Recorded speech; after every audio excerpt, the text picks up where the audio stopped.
우리에게 주시는 하나님 말씀은 고린도 전서 10장 13절 먼저 봅니다.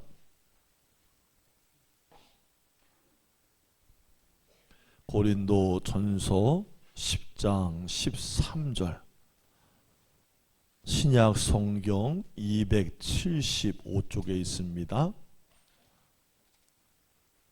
275쪽 다 찾으셨으면 아멘 한 목소리 읽겠습니다. 시작. 사람이 감당할 시험 밖에는 너희가 당한 것이 없나니 오직 하나님은 미쁘사 너희가 감당하지 못할 시험 당함을 허락하지 아니하시고 시험 당할 즈음에 또한 피할 길을 내사 너희로 능히 감당하게 하시느니라. 아멘. 한 곳을 더 봅니다. 야고보서 5장 13절 상반절입니다.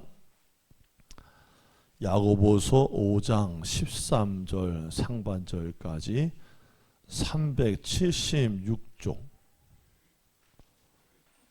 신약 376쪽입니다. 기도할 것이요까지 있습니다. 시작. 너희 중에 고난당하는 자가 있느냐 그는 기도할 것이요. 아멘. 자, 말씀도 나눴고 광고도 드렸으니까 설교합니다. 자, 전우좌우로 반갑게 인사합시다. 하나님이 우리와 함께 하십니다. 아멘 아멘.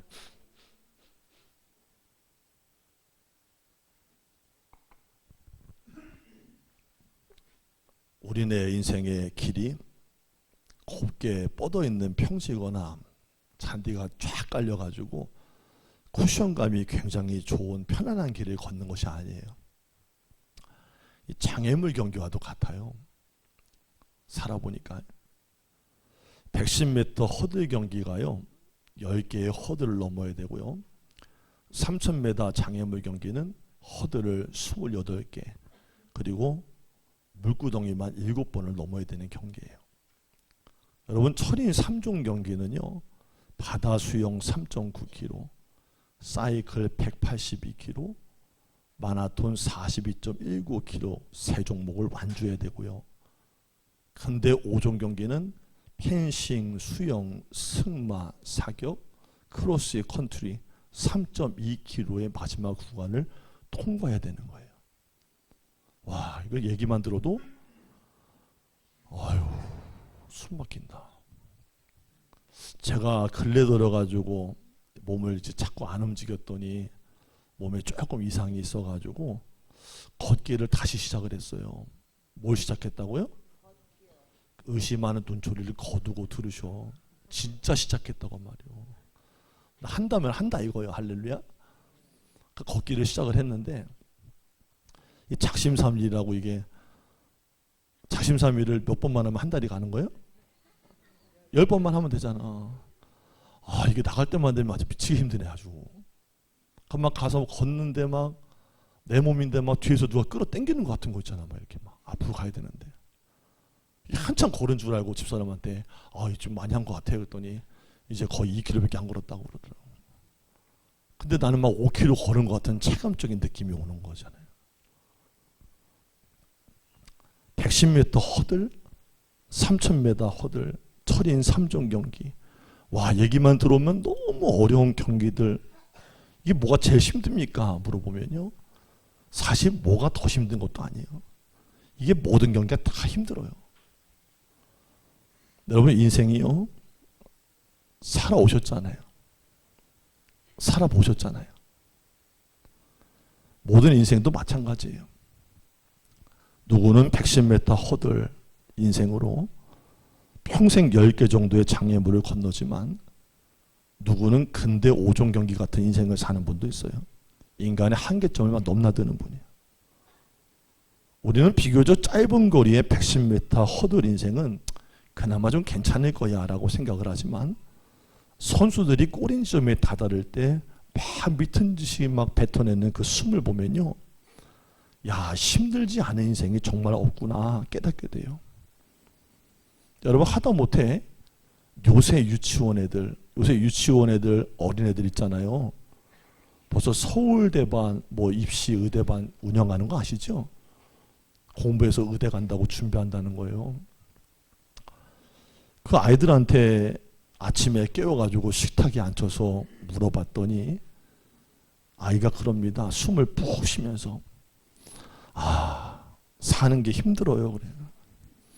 유치원 다니는 애들도 사는 게 힘들다는 거예요. 우리가 이 삶에서 간혹 만나는 장애물 앞에서 주춤주춤 거리는 것은 혹시 발이라도 걸려서 넘어지면 다치게 되고, 게다가 실격이라도 당하면 오랜 시간 준비해온 노력이 수포로 돌아가기 때문이에요. 여러분 한번 생각해 봐요. 올림픽 경기 어때요? 몇 년마다 한 번 있는 거예요. 그거 만약에 내 실수든 상대방 실수든 간에 잘못해서 실격당하거나 넘어지면요, 그냥 4년의 그 모든 땀과 눈물, 피가요, 한순간에 물거품 돼버리는 거거든요. 마찬가지로 인생 살면서 먹고 사느라고 오랜 시간 철저하게 준비해서 자영업을 시작했는데 코로나의 장애물을 만나고, 경기 침체의 장애물 만나고, 고금리의 장애물, 또한 중동 사태 같은 그런 일들을 만나면 이게 얼마나 기운이 빠지고 앞날이 걱정돼서 암담하겠냐는 거예요. 사람들은 허들 이 장애물은 하나의 과정입니다 라고 쉽게 말하지만, 막상 현실의 한복판에서 마주대하고 살아가는 사람에게 장애물은 큰 시험거리면 틀림이 없습니다. 그런데 생각해보면 허들이 있기 때문에 장애물 경기지, 허들이 없으면 그것을 장애물 경기라고 말할 수 있겠냐는 거예요. 마찬가지로 저는 그런 생각을 해요. 물론 듣기에 따라 힘들겠지만 걸림이 있기 때문에 인생이지, 걸림이 없으면 어찌 그것이 인생일 수 있겠냐는 거예요. 제가 항시 드리는 말씀이지만 시험에는 두 가지가 있어요. 몇 가지가 있다고요? 두 가지. 하나는 테스트예요. 그리고 다른 하나는 템프테이션, 유혹이에요. 뭐와 무엇이 있다고요? 눈은 다 뜨고 있던데 어떻게 다 대답할 줄 알았지. 나는 또 썩는 거예요. 그러면 막 열심히 보고 있길래 대답할 줄 알았더니 말이에요.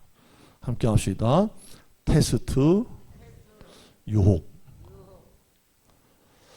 테스트는 하나님이 주시는 거예요. 우리를 하나님께로 더 가까이 다가가게 하기 위해서 과정이에요. 과정.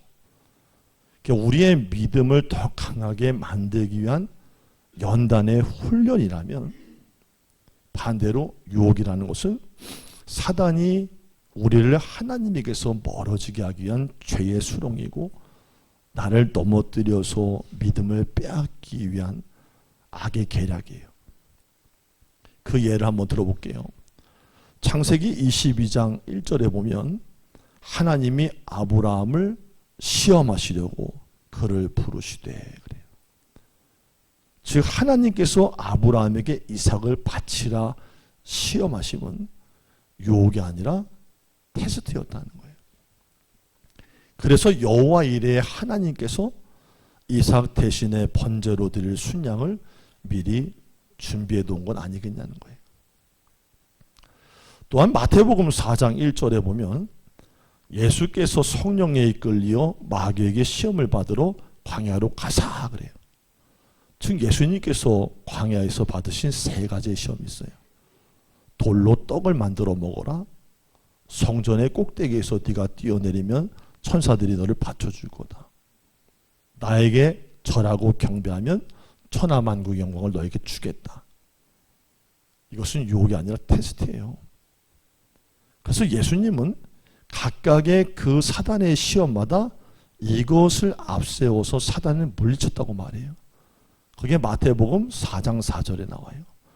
예수께서 대답하여 이르시되 기록되었으되 사람이 떡으로만 살 것이 아니요 하나님의 입으로부터 나오는 모든 말씀으로 살 것이니라. 눈을 뜨고 함께 합시다. 하나님의 말씀으로 물리친 거예요.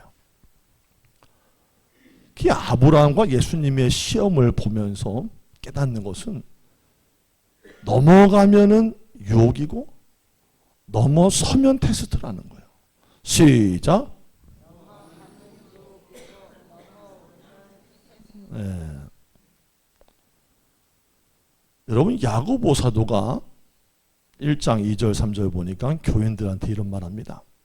내 형제들아 너희가 여러 가지의 시험을 당하거든 온전히 기쁘게 여겨라. 이는 너희의 믿음의 시련이 인내를 만들어내는 줄을 너희가 알미라. 즉 여러분이 지금 당하는 시험, 야고보가 그 당시에 봤던 교인들이 당했던 시험은 우리 모든 믿는 자들을 단련하는 믿음의 시련이니까 생각 없이 어리석게 원망하거나 불평하지 말고 도리어 그것을 기쁘게 잘 받아들이라는 거예요. 여러분 욥은요 사단이 시험했어요. 하나님에게서 멀어지기 위한 시험이었어요. 그의 믿음을 송두리째 뽑아내기 위한 시험이었다는 거예요. 그 시험이 어떤 시험이에요? 사람 자식들 다 죽여요. 재산 싹 다 빼앗습니다. 욥의 몸마저도 중한병에 걸리겠다는 거예요. 여러분 이렇게 이 정도 하면은 욥기서 1장 12절에 틀림없이 주를 향하여 욕하지 않겠나이까 했던 사단의 말처럼 이 정도라면 정말 넘어질만 하고요. 하나님 욕하고 떠날만 합니다. 반대로 하나님도 욥을 시험한 거예요. 엄밀히 말하면 사단의 시험을 하나님이 묵인하셨어요. 그래, 그의 생명만은 건들지 말고 해라. 하나님이 사단이 아무리 욥을 시험해도 욥은 하나님께로 더 가까이 올 것이고 그는 믿음으로 무장해서 흔들리지 않을 거야. 나를 떠나지 않을 거야 라고 단디 믿으셨다는 거예요. 자, 그러면 그 결과가 어땠어요? 실제로 하나님의 마음의 믿음 바대로 됐습니까? 아니면 욥의 마음대로 됐습니까? 여러분 욥기서 23장 10절에 보니까요. 1장 22절 범죄하지 아니하고 하나님을 향하여 원망하지 아니했다 그래요. 함께 합시다. 하나님을 향하여 원망하지 아니한다. 그 정도 시련을 당하면 입에서 나오는 말이 좋을 수가 없는데 원망하지 아니했다. 그러니까 여러분 만약에 여러분 가운데 삶에 문제가 있어서 고난 중에 여러분 너무 힘들다고 갑자기 하나님 향해서 몹쓸 말들만 뱉어내는 입술은요 그냥 단순히 말이 아니라 죄 짓는 거예요. 성경대로 말하면 하나님 향해서 불평하는 말하고 원망하는 말하는 건 죄예요, 죄. 결국에 욥기서의 욥의 고백이 달라지지요. 고난을 당하지만 넘어서면서 하는 말이 내가 이 가는 길을 사람은 모르지만 하나님은 아신다. 그가 나를 단련하신 후에는 내가 순금같이 되어서 나오게 될 것이다. 근데 이 믿음의 세계를 제대로 깨닫지를 못하는 욥의 아내가요. 욥기서 2장 9절 보니까 뭐라고 말해요? 야, 여보, 당신 그렇게 고난당하고 그렇게 현상이 안 좋은데 뭐로 하나님을 붙드냐? 차라리 하나님을 욕하고 죽어버리라는 거예요. 이 독서를 내뱉는 아내를 보면요. 시험을 당할 때 고난 중에 믿음의 유무가 굉장한 차이를 만들어낸다는 거예요. 자, 이 시간 가만히 한번 자기를 돌아봐요. 내가 문제 앞에 섰을 때 나를 건드리는 여러 가지 시험 앞에 유혹 앞에 여러분들 섰을 때 주로 무슨 생각을 많이 해요? 믿음의 유무를 따지면 나는 어디에 서 있어요? 유예요? 무예요? 이도저도 아니에요? 그래서 아까 말씀드린 것처럼 넘어가면 유혹이고 넘어서면 테스트하는 거예요. 저와 성도님들도 지금 우리 앞에 놓여 있는 시험이 어떤 성격의 시험인지를 먼저 잘 깨닫는 지혜와 분별력이 필요합니다. 다윗 같은 성군 인물도 자기가 당했던 시험이 유혹이 아니라 테스트였음을 깨달았기 때문에 고난이 내게 도리어 유익이 되었습니다라는 고백을 드릴 수 있었던 거예요. 우리 각자 시험 앞에 서면, 아니 시험이 우리 앞으로 다가오면 두려운 마음이 먼저 들어서 막 당혹해요. 그리고 난감해하면서 앞으로 막 헤쳐나갈 생각을 하니까 답답한 거예요. 막연하죠. 교회는 오래 다녔으니까 설교 때마다 들어오는 말씀을 읽고 알고는 있지만 당장 뭐 발등에 불이 떨어져서 이것을 끊으라고 믿음의 시련이고 자시고 거기까지 생각할 겨를조차 없는 거예요. 그러니까 그 순간에 당장 쉽게 나오는 게 뭐예요? 대부분 원망이고 불평인 거예요. 여러분 평소에 교회 다니고 말씀 읽고 신앙생활하는 건 바로 그런 순간에 믿음을 잘 드러내기 위해서예요. 믿음은 평소에 형성되는 거예요. 어린 아기는요, 평균적으로 생후 6개월에서 1년 사이에 이것이 나기 시작해요. 무엇이 나죠? 뭐가 나요? 그 애들이 이가 나면 뭐예요? 애들한테 주는 거 있잖아요. 그쯤 되면은 치발이라 그래가지고 이알이를 한단 말이에요. 이알이. 애기들이 이가 간질간질하다. 그러니까 이알이가 간질거리고 힘들다고 그 앙증맞은 이빨을 포기할 수 있습니까? 또 걸음마 하기 전에 정신없이 많이 넘어져요. 애가 참 희한하죠. 조금 세워놓으면 쿵, 조금 세워놓으면 쿵. 그럼 넘어지는 게 아프다고 걷는 걸 포기할 수 있는 거예요. 여러분 우리말에 그런 말 있죠. 뭐가 무서워서 뭐 못 담근다는 얘기 있던데. 뭐야? 다시 한번 한 사람만 해서 내가 뭐 장을 뭐 한다고 장을 구더기가 먹는다고? 어떻게? 뭔 말 있어요? 뭘 무서워서 뭐다? 그러면 장을 담그면 구더기가 많아요? 그러면 구더기 때문에 장을 담그면 안 되는 거예요? 마트 가서 사다 먹어야 되는 거예요? 어떻게 되는 거예요? 그 속담처럼 시험을 무서워하면 어떤 성장과 열매도 있을 수가 없다는 거예요. 중요한 것은 지금 성도님들 가정 안에 각자 놓여있는 그 고난과 시험은 오늘 우리가 읽은 고린도전서 10장 13절 보니까 얼마든지 감당할 수 있는 수준이라고 말하고 있다는 거예요. 자, 지금부터 잘 들으셔요. 내 마음으론 그건 아닌데 좀 센데 싶어도 성경대로 고백하셔야 돼. 같이 합시다. 감당할 만한 시험이다. 그 포장지 안에 여러분의 모든 고난이 다 들어있는 거예요. 감당 못할 건 없어요. 성경은 분명히 말해요. 사람이 감당할 시험밖에는 너희가 당한 것이 없다. 지금 속으로 또 스멀스멀 올라오고요. 나 정도 살았으면 이 정도 고난이면 그렇게 말하기 섭섭하지. 나는 정말 불 가운데 태워져서 나온 사람인데. 근데 성경은 그런 거 없대요. 감당할 만이니까 있다는 거예요.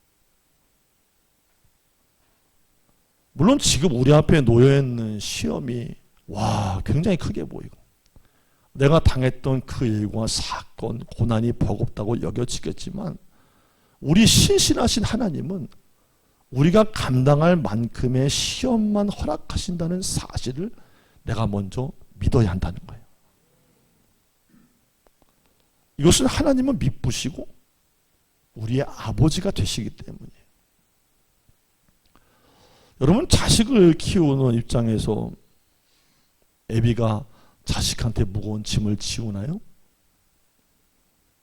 아니죠.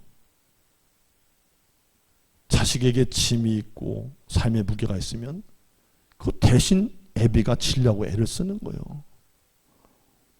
물론 자식의 입장에서는 당장 그것이 너무 버거워가지고 쓰러질 것만 같겠지만, 근데 애비의 또 다른 마음은 뭐냐면 내 자식이 저 정도의 시험은 잘 이겨내고 서주기를 바라는 마음이지 않겠냐는 거예요. 하나님도 우리의 아버지십니다. 여러분 연애 해보셨어요? 연애 해보신 분만 아멘. 심심한 위로를 드립니다. 네. 집사람하고 저는 불같은 연애와 사랑을 5개월 동안, 사랑인지 불이었는지 난 잘 모르겠는데 불같은 5개월의 시간을 지나서 결혼한 케이스예요. 연애할 때 남자분들이 그 여자분이 결혼하고 싶어가지고 막 애달파가지고 막 꼬실 때 쓰는 고전적인 말이 있잖아요.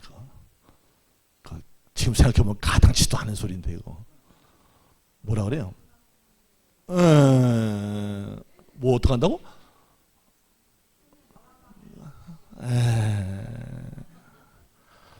저희 아버지는 그런 고전적인 방법을 안 쓰시고요. 뭐 쓰는 줄 아세요? 엄마랑 결혼하고 싶어가지고 내가 나중에 빌딩 세워줄게. 우리 아버지가 빌딩을 세웠을까요? 못 세웠을까요? 변변한 집이 한 채가 없었을까요? 없었을까요?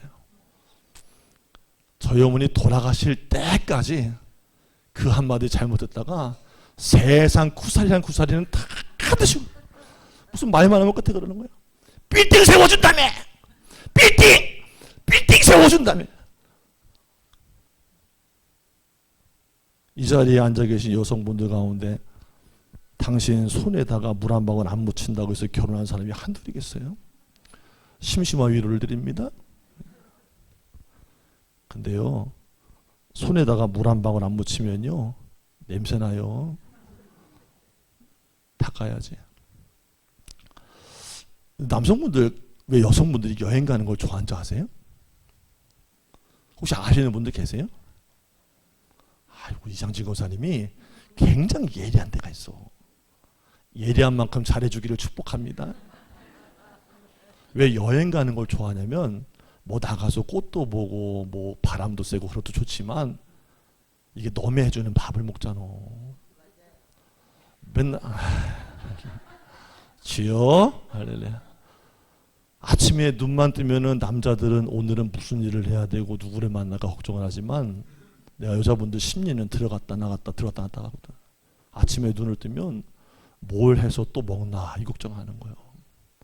그 여행만 간다 그러면은 막 그냥 되지도 않는 빨간 루즈를 쥐새끼 만약에 잡아 다 둘러싸고 막 그냥 안 되는 막 머플러도 차고 막 그냥 머리 훅까지 잔뜩 집어넣고 나서는 거. 왜? 물론 좋지, 좋은데 남의 손으로 해준 밥을 먹는 게 그렇게 좋은 거예요.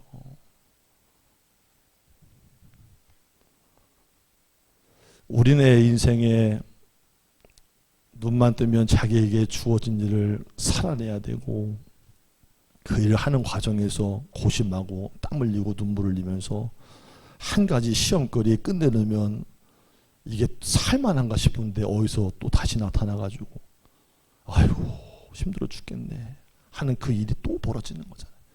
삶은 끝이 없어요. 하나 끝내려면 또 하나 나타나고 하나 끝내려면 또 하나 나타나는 거예요. 단지 사람이 감당할 시험밖에는 너에게 당한 것이 없다. 여러분 사시면서 눈물 날 때 속에서 막 끓어오를 때 이 말씀 붙들고 위로 삼기를 축복합니다. 아무리 내가 겪은 고난이 가장 큰 아픔이라고 해도 그 정도의 고난은 이전 사람들이 많이 겪어왔고요. 의외에도 많은 사람들이 겪어가야 될 고난임을 잊지 말아야 돼요. 그래서 고난이 크다고 말하지 말고 아 하나님 말씀에 그렇다는데 내가 믿음이 부족하구나. 그리고 고난을 지나치게 자기 중심적으로 해석해서 부풀리지 말아요. 믿음을 키우기를 축복합니다. 고난은 지금 당하는 것이기 때문에 힘들어요. 근데 유익은 나중에 얻게 될 것이기 때문에 막연해요. 그래서 발등에 떨어진 고난 때문에 나중에 얻게 될 유익을 잘 바라보지를 못하게 되는 거예요. 근데 하나님은요, 우리처럼 사방이 막혀 계신 분이 아니에요. 위에를 열어놓으신다 그랬어요. 눈앞에 고난에만 갇혀 있어서 천장이 열린 것을 보지 못하는 눈이 되지 않기를 바랍니다. 여러분, 제주도 다녀오신 분 계세요? 제주도? 질문이 잘못됐네요. 제주도 다 다녀오셨죠? 네. 제주도에 가면은 구자읍에 김영리라는 데 있어요. 김영리. 거기 가면 무슨 공원이 하나가 있어요. 공원이. 무슨 공원이 있죠? 안 갔다 온 거야. 제주도 안 갔다 온 거야? 근데 거기를 안 가봤다고? 안 갔으면 안 갔다고 얘기를 하지. 내가 빼먹고 하지 다시. 구자읍 김영리에 가면은 그 미로공원이라는 데 있어요. 미로공원. 다녀오신 분만 아메. 입장료 때문에?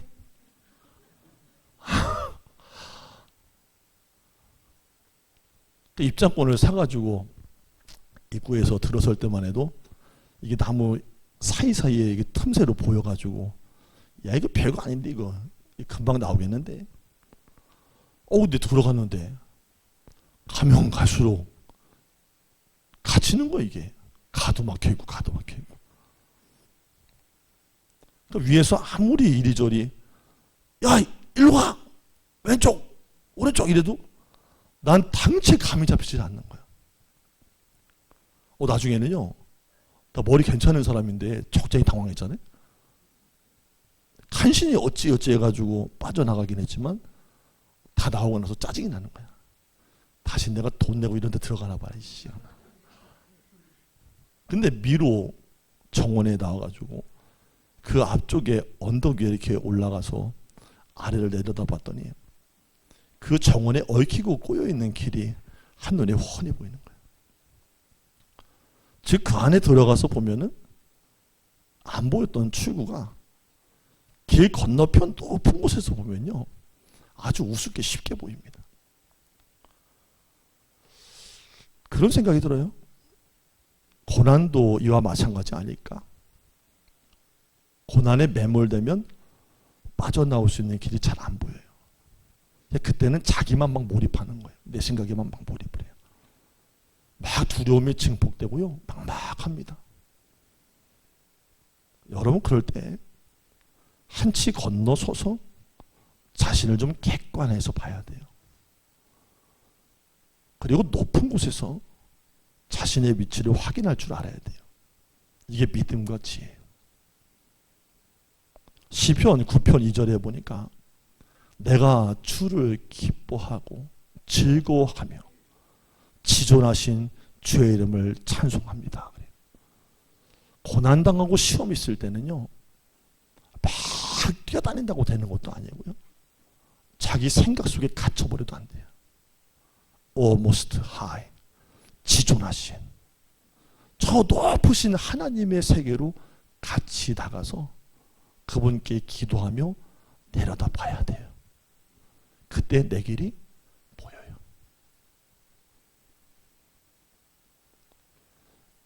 말씀드린 미로의 목적은 사람을 가둬두는 데 있지 않아요. 빠져나오는 데 목적이 있듯이 고난은 우리를 가둬두고 빠지게 하고 죽게 하는 데 있는 것이 아니라는 거예요. 그 과정을 통해서 성숙하게 하기 위한 하나님의 계획이 있다는 것을 여러분들이 깨달아야 돼요. 인생은 뭐예요? 결국 이걸 배우는 거예요. 감사한 것은 하나님께서는 우리가 시험당할 즈음에 피할 길을 주시겠대요. 함께 고백합시다. 나에게 피할 길을 주십니다.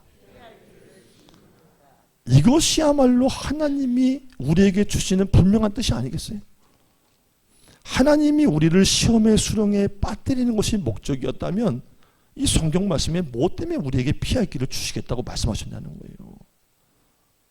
그러니까 견디는 데까지는 견디고요, 그래도 못 견딜 것 같으면 하나님께서 내어주신 피난길, 피할 길이 있다고 하셨으니까 믿음으로 한번 찾아봅시다. 막 자빠져가지고 막 벌써부터 포기하고 그러지 말고 피할 길이 마지막 보르고 희망이라고 생각하고 내 입술에 먼저 죄 짓고 어리석음을 범하고 판단하고 결정하고 선택하고 가지 말고 하나님 피할 길을 주신다고 하셨으니까 제가 한번 하나님께 매달려 볼게요. 기도 한번 해봅시다. 고난의 크기는 더 이상 문제가 되지 않아요. 제일 중요한 건 그 순간에 하나님이 나와 함께 하시는가, 이것이 가장 중요한 거예요. 고난이요, 지나가면 다 점 같은 거예요. 걸림돌이요, 내가 자꾸 콘크리트 장벽이라고 생각하면 문제가 되는 거예요. 이 정도는 이겨낼 수 있어. 하나님이 이 정도는 허락하셨다니까 이겨낼 수 있어. 그리고 피할 길도 주셨다니까 믿을 수 있어. 너무 겁먹지 말고, 너무 쫄아있지 말고, 아무 선택 내 마음대로 내지 말고 그 하나님을 바라봐야 되는 거예요. 여러분, 목사의 삶이란 것이 목회하면서 교인들이 잘 살고 평안하면 굉장히 기쁘거든요. 여러분, 목사의 행복은요, 성도의 행복이에요. 저는 여러분이 평안하고 행복한 게 가장 좋아요. 믿어지면 아멘. 여기다 써있는데 엄청 크게 아멘. 목사는 성도들이 평안한 게 가장 큰 행복이에요.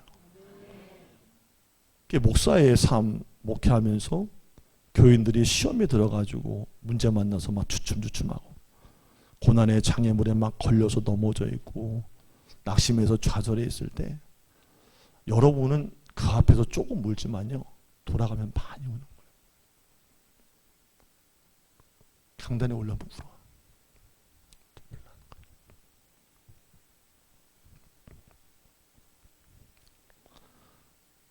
여러분이 울 때 목회자는 더 우는 거예요. 마음이 아픈 거예요. 물론 뭐 시험과 고난이 주는 고통을 모르는 건 아니지만 그래도 하나님께서 감당할 시험만 주신다고 했으니까 훌훌 털고 일어나길 바랍니다. 그리고 우리가 심교할 때 피할 길 내신다고 약속하셨으니까 소망을 붙잡으세요. 내가 뭐 더 힘을 내서 믿음을 강하게까지 못하더라도 막 바람에 나부끼는 이파리처럼 널브러지는 것은 그 사단이 좋아할 일이에요. 그러지 마시오. 담대함을 일어서서 힘있게 나아가야 돼요. 오늘 야고보서 5장 13절의 말씀처럼 고난당하는 자야 기도로 일어서라. 이 말씀을 기억하세요. 오늘 본문에 보니까요, 고린도전서 10장 13절에 감당이라는 단어가 3번 반복되고 있어요. 바라기는 우리 앞에 놓여있는 이 시험은 우리가 얼마든지 감당할 수 있음을 깨닫고 또한 감당할 수 있도록 하나님께서 피할 길을 내신다는 것을 확신합시다.